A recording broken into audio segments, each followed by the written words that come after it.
Hello, hello, friends. Hi, everybody. Welcome, welcome in. Welcome to the Blanket Fort. I'm Strixon. This is my Blanket Fort. I hope you guys are having a great day today. Honestly, so I got ready for work, because I have an earlier shift today. I have to leave in... I'm trying to do the math. I have to leave in like an hour 15. But I wanted to do a little stream. Just because, I miss y'all. And, we lost part of where we were reading because of stupid computer stuff. My ear's giving me guff.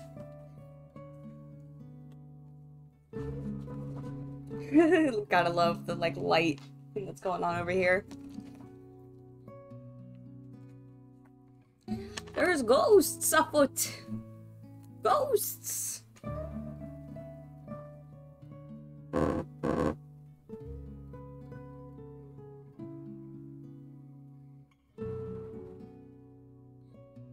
Trying to remember, did we...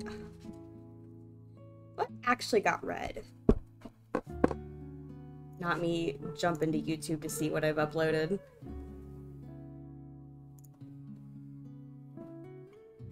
Videos.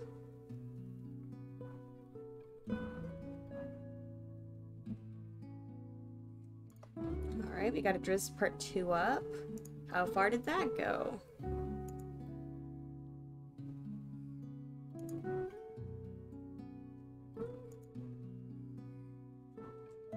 Gotta love me not writing it down. First he had tried the lower plains, the ice devil, to no disastrous effect. Hey Soul! I'm trying to figure out where we are in the book. Like, I have a mark, but I think we lost some reading footage, so I might just go back and reread some. His doubts about him, and not expect.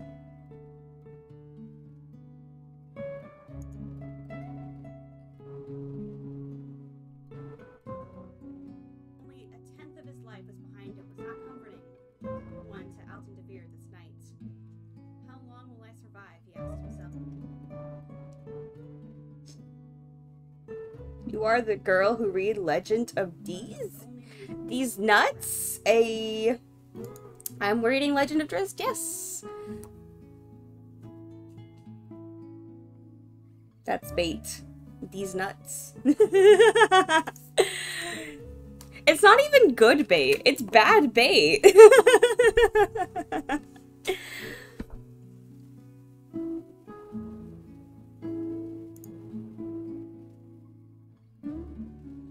Alton DeVere wants vengeance. He doesn't know who against. We know. It's the De Worden house. They're the ones who destroyed the DeVeres. Okay, yeah, so we did... Yeah, I go back. Hey, we're doing a reading stream right now, actually, friend. So let's get into reading.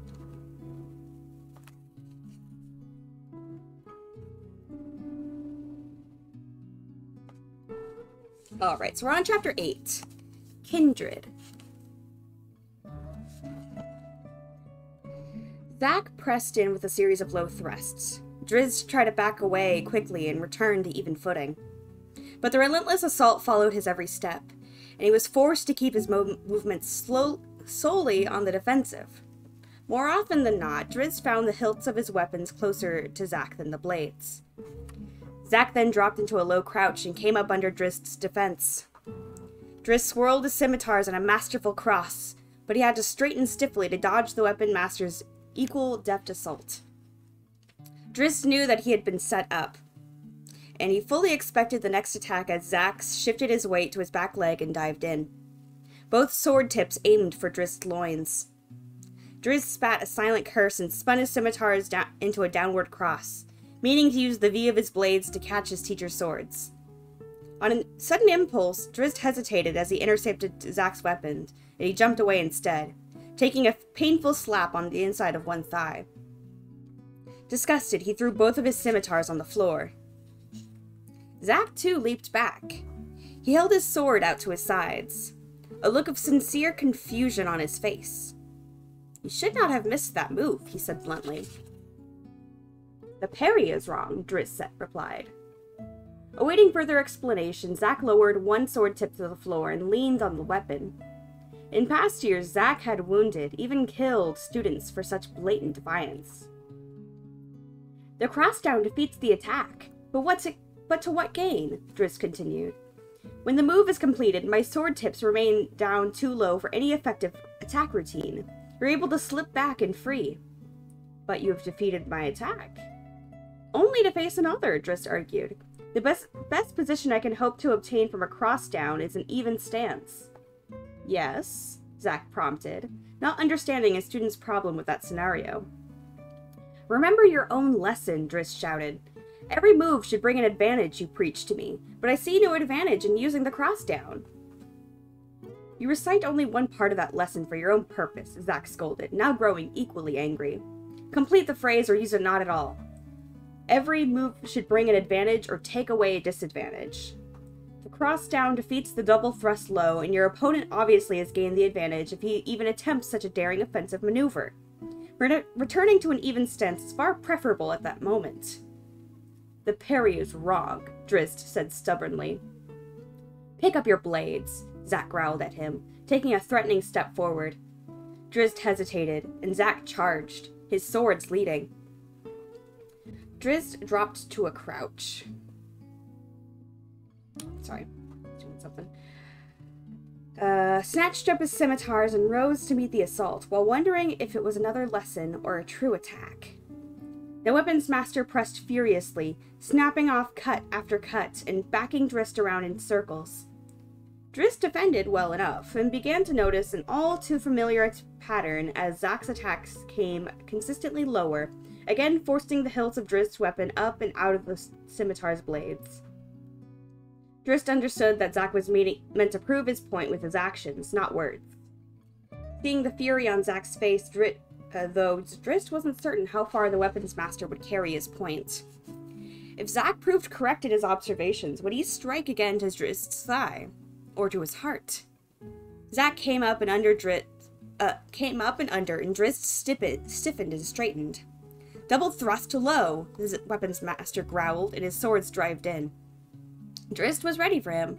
He executed the crossdown, smiling smugly at the ring of metal as his scimitars crossed over the thrusting swords.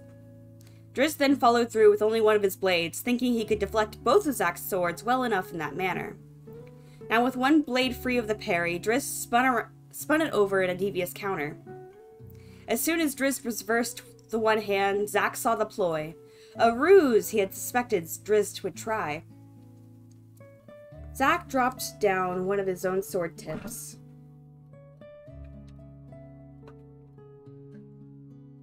I take a sip of water.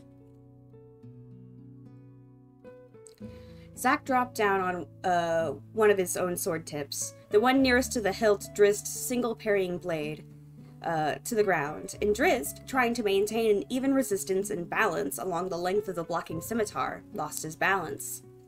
Drizzt was quick enough to catch himself before he had stumbled too far, though his knuckles pinched into the stone floor. He still believed that he had caught Zack in his trap, and that he could finish his brilliant counter. He took a short step forward to regain his full balance. The weapons master dropped straight down to the floor, under the arc of Drizzt's swinging scimitar, and spun a single circuit, driving his booted heel into the back of Drizzt's exposed knee. Before Drizzt had even realized the attack, he found himself laying flat on his back. Zack abruptly broke his own momentum and threw his feet back under him. Before Drizzt could begin to understand the dizzying counter, he found the weapons master standing over him with the tip of Zack's sword painfully pointed, drawing a tiny drop of blood from his throat. "Have you anything more to say?" Zack growled. "The parry is wrong," Drizzt answered. Zack's laughter erupted in his belly. He threw his sword to the ground, reached down, and pulled the stubborn young student to his feet. Hey, thank you so much for the follow. I'm sorry the alert didn't go off. Usually the alert goes off. We'll have to check into that later, but thank you so much for the follow. I appreciate it.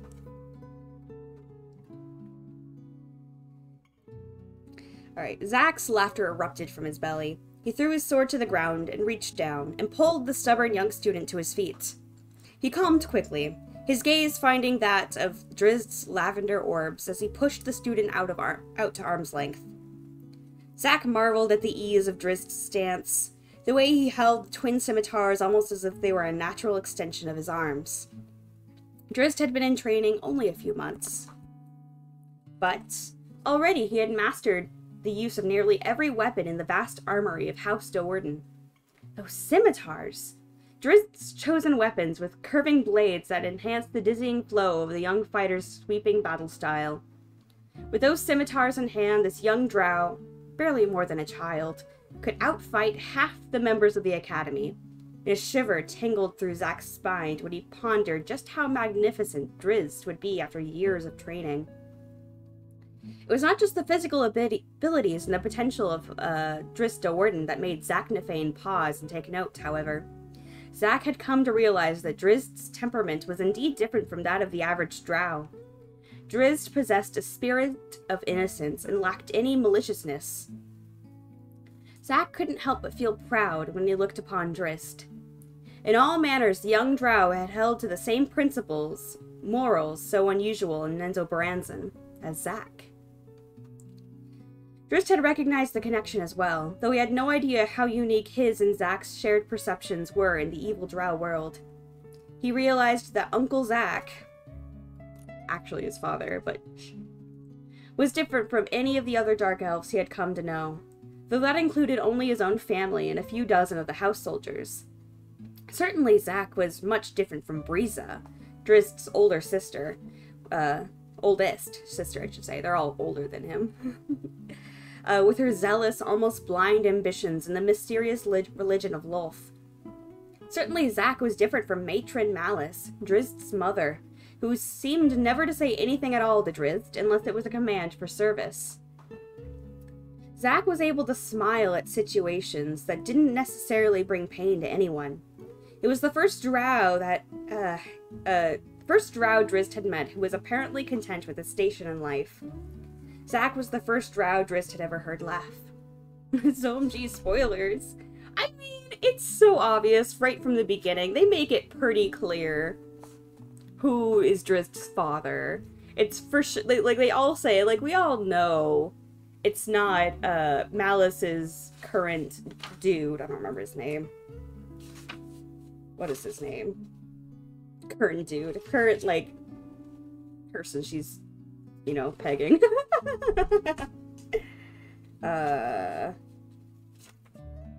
It doesn't matter.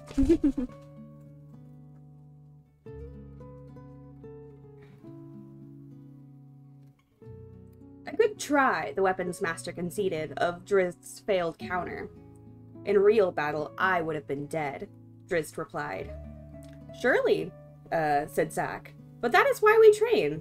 Your plan was masterful, your timing perfect. Only the situation was wrong. Still, I will say it was a good try. You expected it, said the student.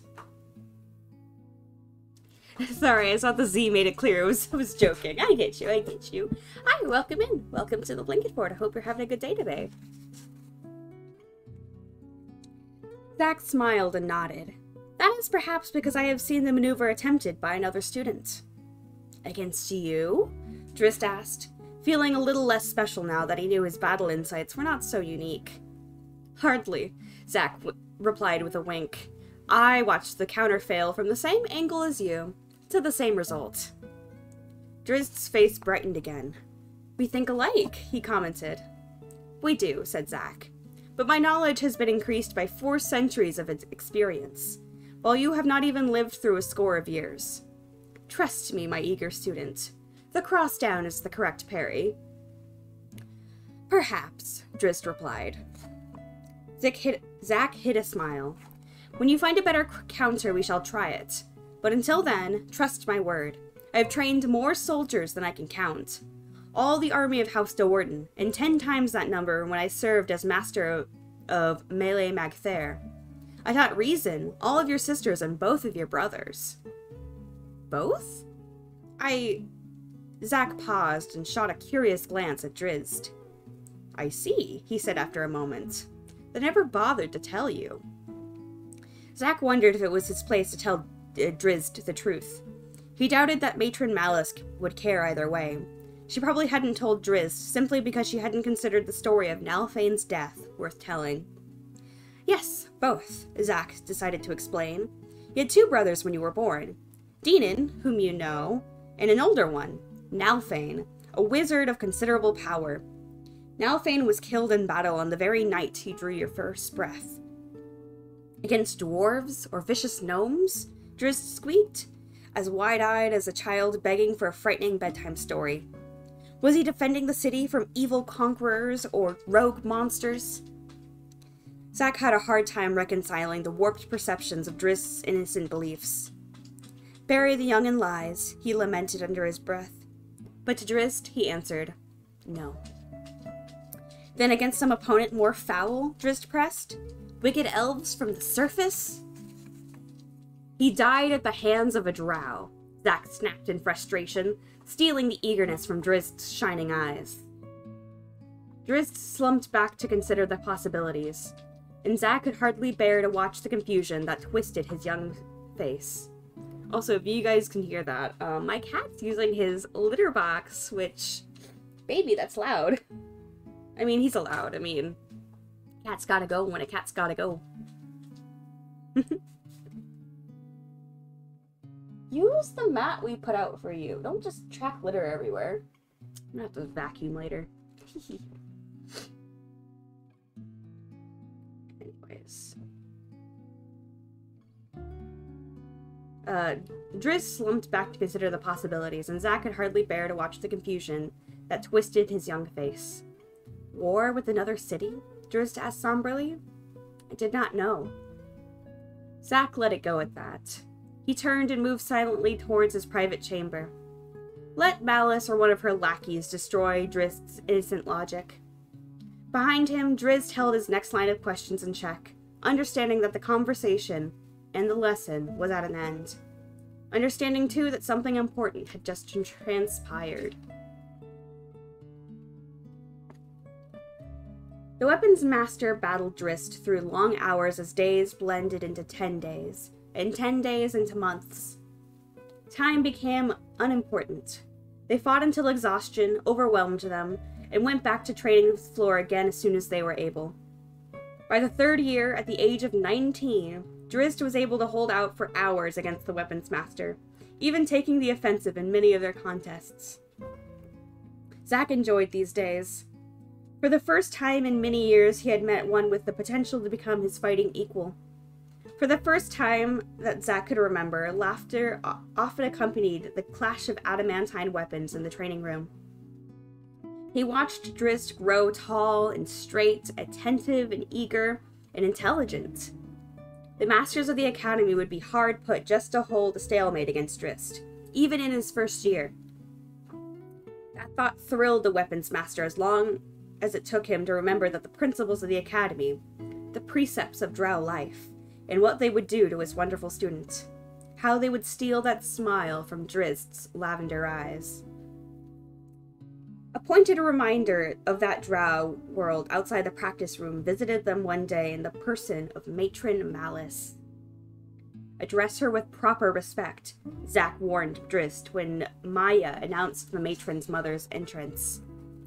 The weapons master prudently... Hey! Oh my gosh, thank you so much! For the follow! I appreciate it! Ooh!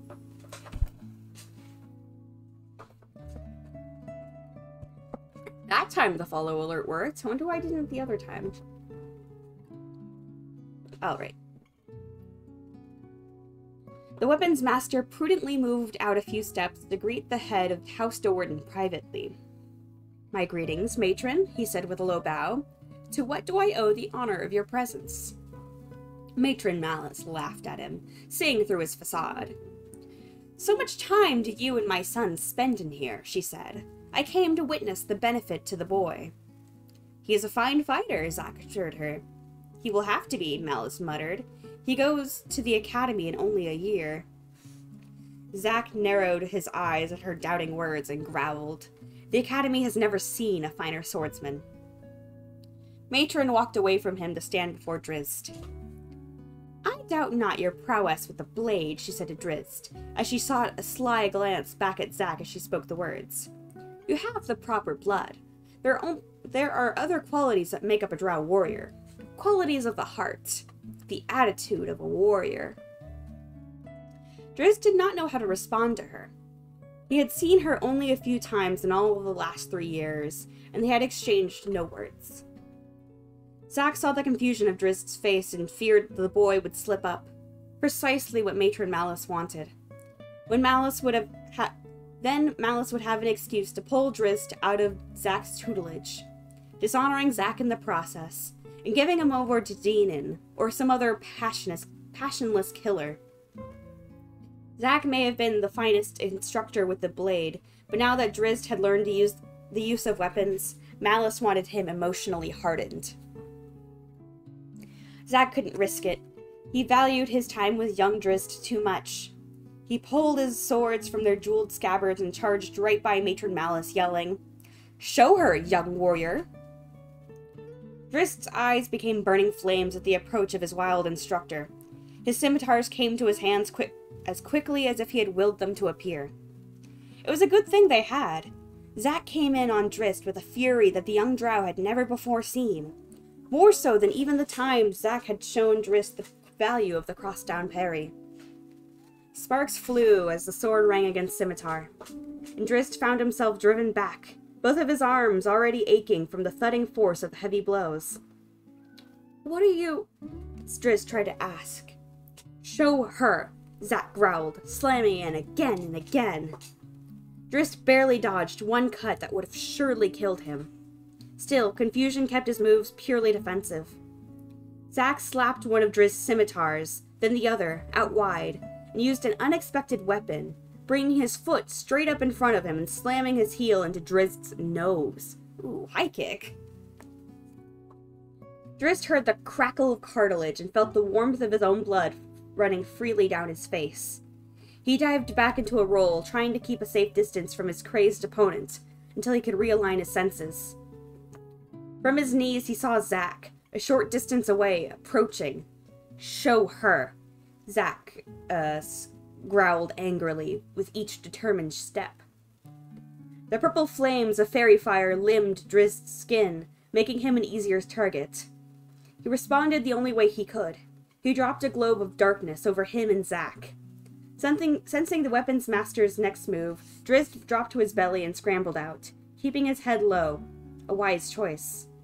At his first realization of this darkness, Zack had quickly levitated up about 10 feet and rolled right over, sweeping his blades down to Drizzt's face level.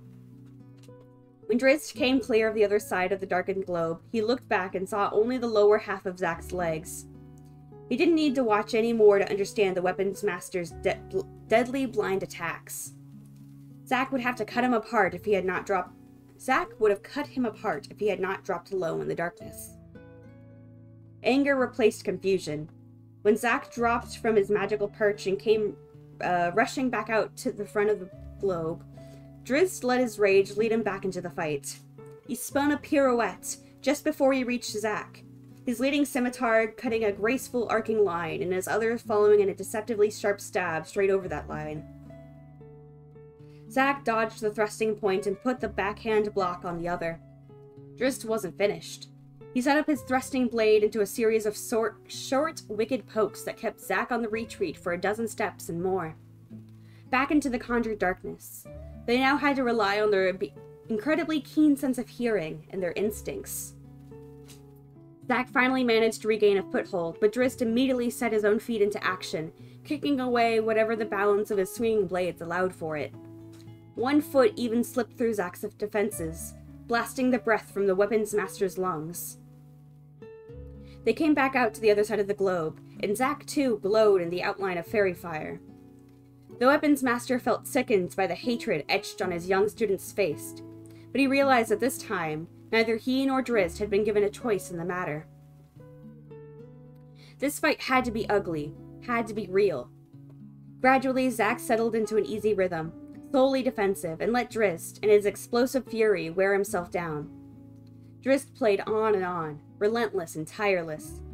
Zack coaxed him by letting him see openings where there were none, and Drizzt was always quick to oblige, launching a thrust, cut, or kick. Matron Malice watched the spectacle silently. She couldn't deny the measure of training Zack had given her son. Drizzt was, physically, more than ready for battle. Zack knew that, to Matron Malice, sheer skills with weapons might not be enough. Zack had to keep Malice from conversing with Drizzt for any length of time. She would not approve of her son's attitudes. Drizzt was tiring now, Zack could see, though he recognized the weariness in his student's arms to be partly deception. "Go with it," he muttered silently, and he suddenly twisted his ankle, his right arm flailing out wide and low as he struggled for balance, opening a hole in his defenses that Drizzt could not resist. The expected thrust came in a flash, and Zack's left arm streaked in a short cross-cut that slapped the scimitar right out of Drizzt's hand. "Ha!" Drizzt cried, having expected the move and launching his second ruse. His remaining scimitar knifed over Zack's left shoulder, inevitably dipping in the follow-through of the parry. But by the time Drizzt even launched the second blow, Zack was already down to his knees, as Drizzt's blades cut harmlessly high. Zack sprang to his feet and launched a right cross, hilt first, that caught Drizzt squarely in the face. A stunned Drizzt leaped back a long step and stood perfectly still for a long moment. His remaining scimitar dropped to the ground, and his glassed eyes did not blink. A feint within a feint within a feint, Zack calmly explained. Drizzt slumped to the floor, unconscious. Matron Malice nodded her approval as Zack walked back over to her. "He's ready for the academy," she remarked. Zack's face turned sour, and he did not answer. "Byrna is there already," Malice continued, "to teach as a mistress in Eractinolith, the school of Lolth. It is a high honor." A laurel for House Do'Urden, Zack knew, but he was smart enough to keep his thoughts silent. "Dinan will leave soon," said the matron. Zack was surprised. 2 children serving as masters in the academy at the same time? "You must have worked hard to get such accommodations," he dared to remark. Matron Malice smiled. "Favors owed, favors called in." "To what end?" asked Zack. "Protection for Drizzt?" Malice laughed aloud. "From what I had just witnessed, Drizzt would more likely protect the other 2. Zack bit his lip at the comment. Dinan was still twice the fighter and 10 times the heartless killer as Drizzt. Zack knew that Malice had other motives. 3 of the first 8 houses will be represented by no fewer than 4 children in the academy over the next 2 decades, Matron Malice admitted. Matron Bainry's own son will begin in the same class as Drizzt. "So you have aspirations," Zack said. "How high, then, will House Do'Urden climb under the guidance of Matron Malice?" "Sarcasm will cost you your tongue," the matron mother warned. "We would be fools to let slip by such an opportunity to learn more of our rivals." "The first 8 houses," Zack mused. "Be cautious, Matron Malice. Do not forget to watch for rivals among the lesser houses. There once was a house named Devere that made such a mistake." "No attack will come from behind," Malice sneered. "We are the 9th house, but boast more power than but a handful of others. None will strike at our backs. There are easier targets higher up the line." "And all to our gain," Zack put in. "That is the point of it all, is it not?" Malice asked, her evil smile wide on her face. Zack didn't need to respond. The matron knew his true feelings. That, precisely was not the point. "Speak less and your job will heal faster," Zack said later, when he was alone again with Drizzt. Drizzt cast him a vile glance. The weapons master shook his head. "We have become great friends," he said. "So I have thought," mumbled Drizzt. "Then think clearly," Zack scolded. "Do you believe that Matron Malice would approve of such bonding between her weapons master and her prized youngest son? You are a drow, Drizzt Do'Urden, and of noble birth. You may have no friends." Drizzt straightened as if he had been slapped in the face.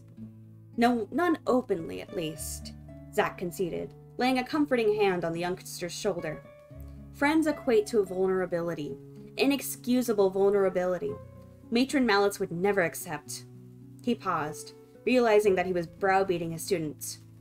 Well, he admitted in quiet conclusion, at least we too know who we are. Somehow, to Drizzt, that just didn't seem like enough. Wow. Thank you guys so much for sharing this little stream with me. How many pages are in chapter 9? Like 14. I unfortunately have to go finish getting ready for work. I gotta go eat something before work, or else I will be starving in the middle of work. But I wanted to do a tiny little stream, you know, just to get myself back into the habit of streaming. And I'm excited to see everything, but... Ooh, thanks, Soul, for coming in. Thanks, everybody, for the follows. And, yeah, I'll be back another time. This chapter will go up on YouTube, so don't worry about that. If anybody wants to catch up with where we're reading, I just read chapter 8 of book 1, so yeah. Hey, Soul, you are still here. I'm so happy. So I will be messaging you, I think, tomorrow morning, and we can play games then, if you're cool with that. Well, until then, my friends, I'm Strixon. This is my blanket fort, and I hope you guys all have a fantastic rest of your Thursday. I know I will. See ya!